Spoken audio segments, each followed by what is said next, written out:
ચલો સોમનાથ કિચનમાં આપ સૌનું હાર્દિક સ્વાગત છે. આજે આપણે બનાવવાના છે કાજુ કોયા પંજાબી સબ્જી. મેં ગેસ ઓન કરી દીધો છે, તો આપણે એનામાં થોડુંક તેલ મૂકી દઈશું વધારે.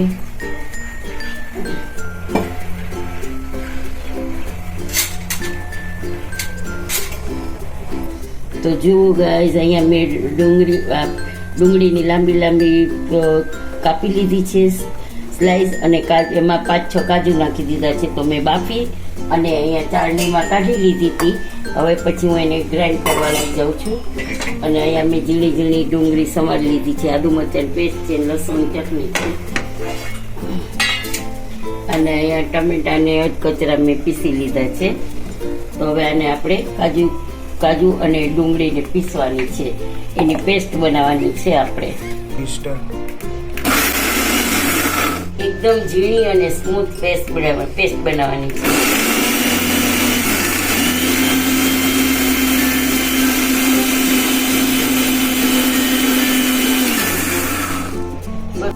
આપણી પેસ્ટ એકદમ સ્મૂથ અને સરસ બની ગઈ છે.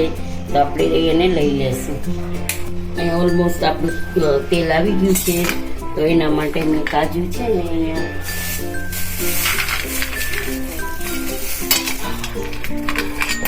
ગેસની ફ્લેમ સ્લો કરવાની છે. તો એના માટે મેં અહીંયા કાજુ લઈ લીધા છે. તો એને આપણે એકદમ ધીમા તાપે તળવાના છે.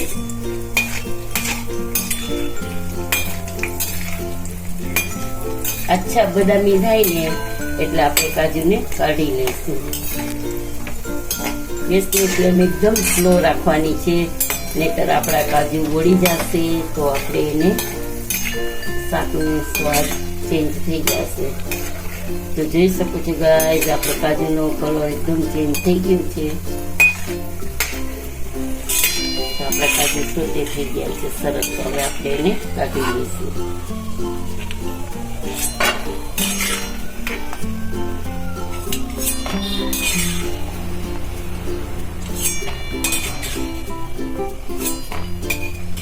આપણે ગ્રેવીમાં અને શાકમાં પાણી નાખવાનું થશે રસો કરવા માટે. તો એ પાણી આપણે ગરમ પાણી લેવાનું છે, ઠંડુ પાણી નથી લેવાનું. તો હું ગરમ મૂકી દઉં છું. તો ચાલો, આપણો ઓઇલ એકદમ આવી ગયું છે. તો આપણે એમાં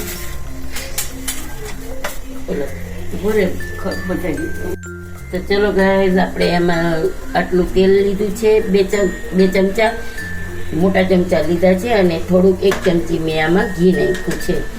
તો હવે આપણે આમાં અહીંયા મેં તજ, લવિંગ અને એલચી લીધી છે મોટી, એ આમાં બધું આપણે નાખી દઈશું. આપણું તેલ આવી ગયું છે ઓલમોસ્ટ. અહીંયા હિંગ નાખી દઈશું. પછી આપણે નાખી દઈશું આજે સમારેલી ડુંગળી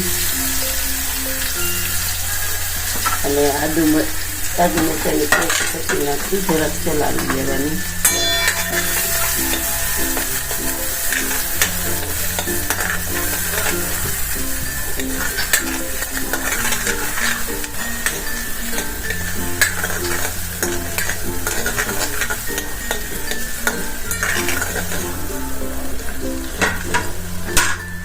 પછી એમાં આપણે નાખી દઈશું લસણની ચટણી, અને એમાં નાખી દઈશું આપણે 1 ચમચી જેટલા આદુ મરચાંની પેસ્ટ.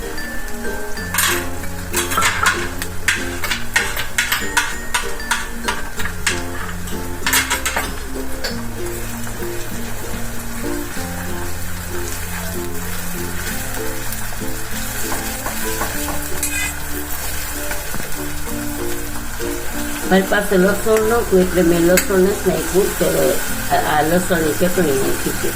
એટલે તમારી પાસે લસણ હોય તો તમે લસણની પેસ્ટ પણ નાખી શકો છો. સતરાઈ જાય પછી આપણે ટમેટાની પ્યુરી નાખી દઈશું.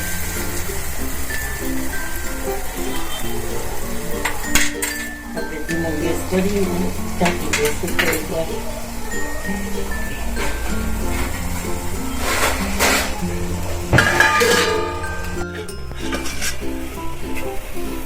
અહીંયા આપણું પાણી ગરમ થઈ ગયું છે. તો ગેસ બંધ કરી દીધો છે મેં.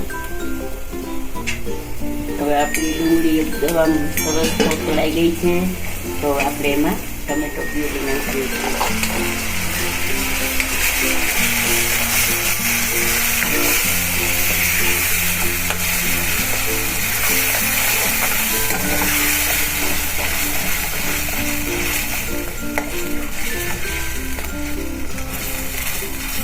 ને હવે આપણે ધીમા તાપે ચડવા દઈશું. અત્યારે જવું હોય તો જઈએ. તો ચલો ગાઈઝ, આપણું ગ્રેવી તેલ એકદમ છૂટું પડી ગયું છે. તો હવે આપણે એમાં મસાલો કરી લઈશું. 1 ચમચી નિમક નાખશું, 1 ચમચી લાલ મરચું નાખશું,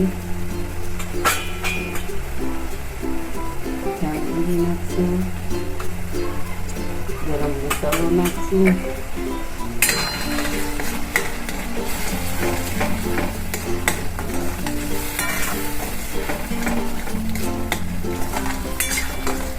પછી આપણે આ જે પેસ્ટ કરી છે ને ડુંગળીની કાજુની બાફીને એ નાખી દઈશું આપણે.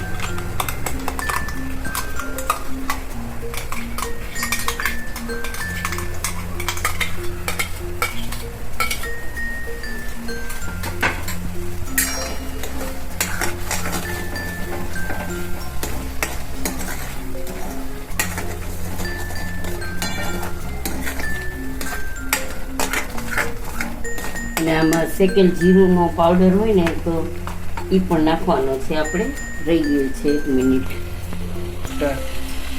નાની ચમચી જીરું પાવડર છે શેકેલું, એ નાખશું આપણે.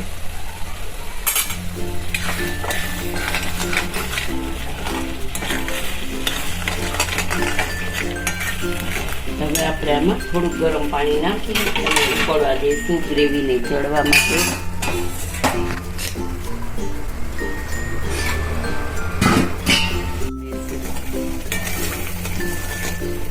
તો ઓલમોસ્ટ આપણું તેલ બહાર છૂટી ગયું છે. તો આપણે એમાં અમે જે ગ્રાઇન્ડરમાં હતું ને એમાં પાણી નાખી અને તે લઈ લીધું.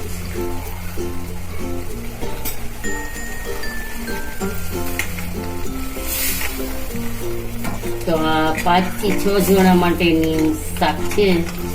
તો આજે અમારા ઘરે ગેસ્ટ આવ્યા છે, ભાઈ ને ભાભી. તો અમે થોડું વધારે શાક બનાવ્યું છે.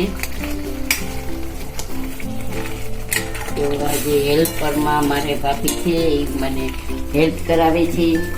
એટલે આજે અમે 2 જણા છે એ રસોઈમાં, તો સારું પડે છે અમને.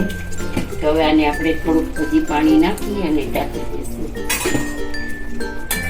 પછી જેટલો રસો તમારે રાખવો હોય ને એટલો રાખી શકો છો. પછી આપણી ગ્રેવી ઠીક થઈ જશે, એકદમ સરસ ઢાંકી દો. હવે એને આપણે ધીમા તાપે ઢાંકી દઈશું.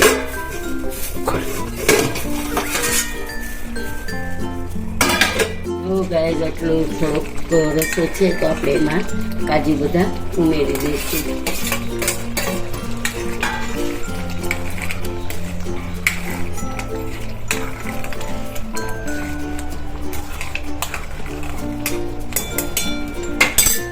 થોડોક આપણે ગરમ મસાલો નાખશું, 1 ચમચી જેટલો.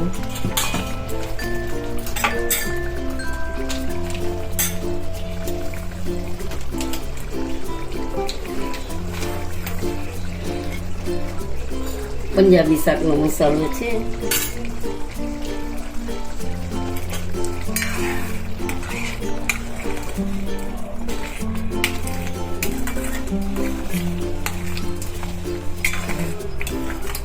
ધીમું ઢાંકી દઈશું. પછી તેલ છૂટે ને એટલે આપણે બંધ કરી દઈશું.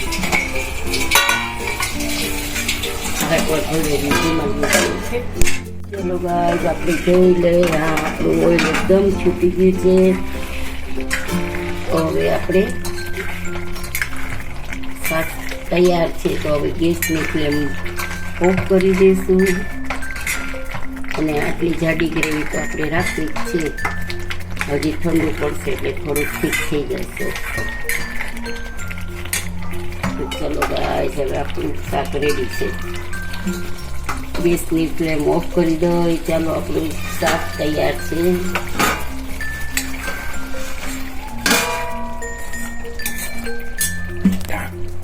બસ ઢાંકી દે, હાલો બસ. ચલો ગાઈઝ, આજે આપણે કાજુ કોયાનું શાક તૈયાર છે.